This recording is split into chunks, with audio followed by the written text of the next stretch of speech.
So I just got off the phone with the customer. I walked into his shop, owns a nail shop, and he wanted several things done at another shop that he owned. He wanted both the deadbolt and the lever set replaced on the front door, as well as put a new door closer, and the door closer is what closes your door automatic. And he also wanted a plate that goes on the door, that a door wrap or a wraparound or a remodeling kit is what it's called, either one of those. And he wanted that put on the door. And then on the back door, when I went out there, he already had a lever set, but he wanted that replaced. And then he wanted a deadbolt installed on it. He wanted the deadbolt installed on it, and then with that, he wanted, and well, while I was there, I noticed that the door was not closing properly. So we have another door issue.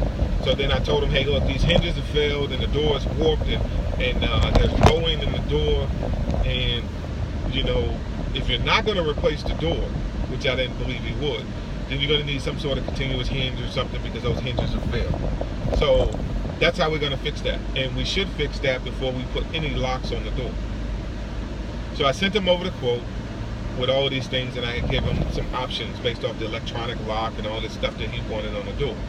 Now, again, I try not to judge people because I don't know at all what they can afford and, you know, what they're willing to pay for. So I send you over what you need and what you ask for, and then I'll give you some options, and then I'll let you decide.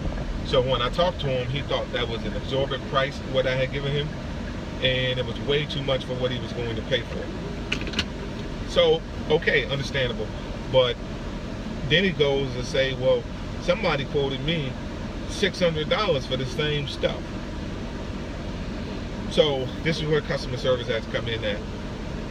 And you have to explain to the customer. If a person told you that, that is a fantastic deal. And you should go with that if that's what they quoted you. However, I would be skeptical that that is a grade one type of equipment. Okay, for that price, we're talking labor. He doesn't have any holes or anything for the deadbolt, so you have to drill all of this stuff out, and you have to cut all of this stuff into place. It's not like a deadbolt. Like when you get your door from Home Depot, it already has the prep for, usually for a deadbolt. It has two holes, two bored holes in there. 161 or 160 prep or whatever. It already has that stuff bored out for you to put a deadbolt in there or to put a knob set or lever set in there already. So, and it already has the, if you look on the edge of the door where the strike goes, it's that little rectangular shape on the edge of the door. It's already cut out for you to put your strike and all that stuff in there, the latch to put in there. And then your strike on your frame is already cut out for the most part, so you can just put a plate on there, and then it already is ready to go for you. On commercial, if you don't get it prepped that way from the factory, the locksmith or the door person, technician, has to come out and they have to do that prep work for that. Okay, so that's time, right, to do that. So for $600, I could not imagine a legitimate locksmith company or a door company coming in for under $600 to install both a lever, a deadbolt, and do the prep work, as well as two door closers, and fix your door on the back. That seems excessive, right? I mean, if you're looking at it from my perspective, and maybe from even your own perspective, you can imagine how we're putting on 6 devices on your door, which requires prep work. Means I have to cut out, I have to use templates, and I have to use jigsaws and all this kind of stuff in order to cut the metal. And it's work, right? And then also I got to pay for all your equipment for under $600. That's not reasonable.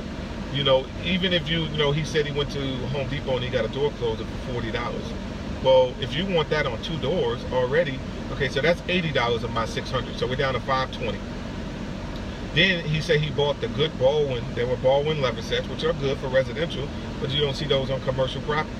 So let's just say you use the same product. Okay, so Baldwin is pretty expensive. I want you all to go into Home Depot. The next time you're in Home Depot, take a look at how much Baldwin costs. So let's just say for a lever set, a deadbolt and a lever, you spend $169 or $200 for the set. It may be more, but let's just say that's what it costs. All right, so $169, which I've seen cost at you know, I've seen that price point. So then you got 2 of them already. right? So that's already over, what's that? That's 203, that's $328, $338 already. Out of my 600, we were already at 520, right? So you get my point. So then that's just for the sets. Then that doesn't include fixing your door, and that doesn't include the installation part of it, right? So then that leaves me with $100 and something for in profit for my labor. No.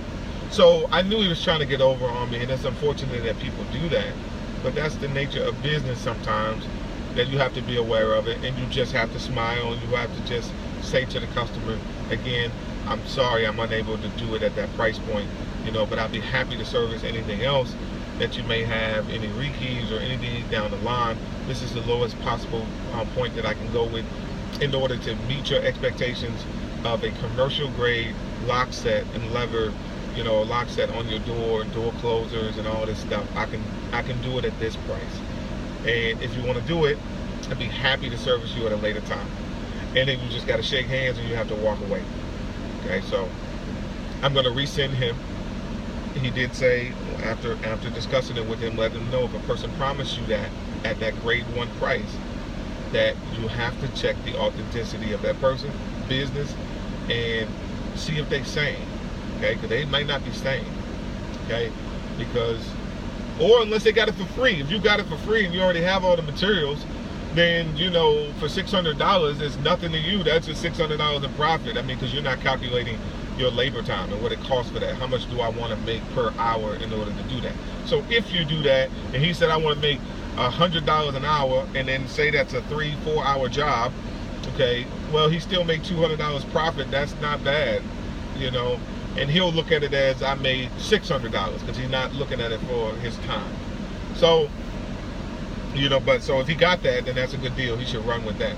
But trying to run a company is very, very difficult, and you want to make sales, you want to do right by your customers. At the same time, you do want to make money so you can grow your company, grow your business, and you want to save your customers as much money as you can. But sometimes that's not possible. If I tell you a door closer costs $269, and let's just think for a minute that you know me and you walked in with me and we know 100% that this door closer is $269. Right? There's no argument about it. That's what it cost me to buy it. Right? So it's some LCN product, which is usually more expensive, say a 4040 XP. So say it costs, that's what my cost is, $269. Okay. Well, there's no way I can sell that to you for $200. Right? So that's reasonable, right? That makes sense. Now, most times there's a profit. You don't go to Walmart though, and there is a profit, and you're going to put that in there. So maybe that's 35%, maybe that's 20%. I don't know what the margin is, the profit margin is for somebody else's business, but say the standard is 35%. So you may add that to it, okay, for travel time and labor and all that kind of stuff. So the final price to the customer may say it's $300. Is that really unreasonable is the question. Because when you go to Walmart, I sell the same novelty keys that Walmart sells. And they look like this, right? So I sell the same novelty keys. That novelty key for me, for a box, may cost me, for a box of 5 may cost me $8. So if I sell that box, costs $8, and you break that down, right? So we're talking, right, less than $2, right? Right? So then I turn around and I sell that key for $4 or $5. That's understandable, right? Because you make a profit. But no one ever argues with Walmart when Walmart buys the key. But because they buy so many of them at one time, they can, because they have the money and the resources to do so. They can buy a shipment of, hundreds of thousands of them, and they can sell it for $4. They've made even more than what I'm making, considering that they got the key for probably 60 cents, 75 cents, and they sell it for $4. So they've made more money than what I make off of the key. But people have no problem going into Walmart and to buy these keys. They buy them all the time. That's why they sell them. They haven't pulled them off the shelf. They're buying them. So part of it is an education problem. Education meaning I have to educate the customer on products. And then the other part is sometimes people look at they look at small businesses, or they see you automatically, they think that you're attempting to cheat them. But then they'll go buy from the same major corporations, and I'm not taking a shot at these, Walmart or anyone else. But it is safe to say that Walmart will get whatever product that I'm selling, or anyone else, a door closer or anything else, at a better price point than what I'm getting it at, because they buy so many, they can buy more of it.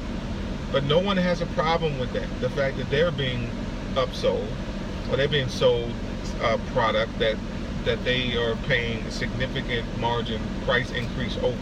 They don't care. They just go in and they buy what they need. And if they do see it and it's at a price that they don't like, okay, then they just don't buy it. They'll go somewhere else and get it offline or whatever until they find a price that they'll shop until they find a price that they want. But when it comes to small businesses, it's difficult, because you have to manage that. You have to expect that, and you have to manage expectations, and it's just the nature of the business. So this is not me complaining.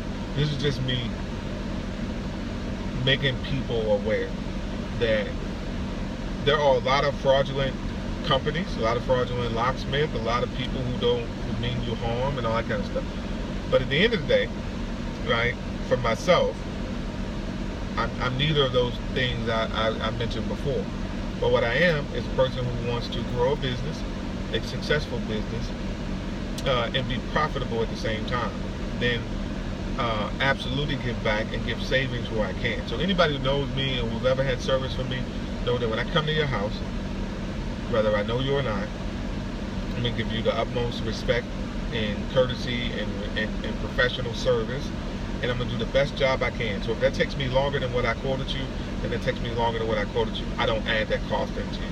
Because if I quoted you in 2 hours and this is what it's going to take me, then I'm going to do my best to do it in 2 hours and for quality. If I can't do it within the 2 hours and then I end up being at your house for 3.5 hours, well, as long as I'm not interfering with dinner or anything else, I'm okay with that. And and I eat that cost. That's me. That's what I have to do. But when I'm done with it, hopefully you are happy and pleased with the work, or I'm going to make sure you're happy and pleased with the work. And then, when I leave your house, I'm going to impart on you, hopefully, what you believe and know as a person who has, who's hardworking and disciplined and has good character. And, and so that's just how I like to do things. That's how I'll continue to do things. So this is the road to novice to master locksmith. This is just a part of it, just trying to document everything, what I'm doing, and to get to that next level while also running the business. So it's so I'm gonna keep working at it and keep putting in the hard work. Yesterday I went out and I did some hustling out. Yesterday I gave out, I want to say, approximately 220 individual business cards, and I hit a little over 100 businesses, going in, introducing myself, and passing out my cards. And so we'll see what fruits that will garner me later. So, but I made some good contacts and talked to some really good people, and I enjoyed that, and so I had a good time with that. So, and the week before, I did the same thing. I did it out in St. Peter, St. Charles area. I had only done about 46 businesses though in the St. Peter, St. Charles area. So, this is a new week. I'm blessed. And I'm looking forward to seeing, to doing more work, and I'm gonna start putting it into the schedule, so I'll hit more areas of the city, and hopefully the goal is about a week. I would like to have about to target about 300 businesses. Yeah, about 300 businesses this week. If I can hit 300 businesses this week, that would be great. So that's the plan. That's what I plan on doing. That's what I'm going to do. So that's it. So stay tuned.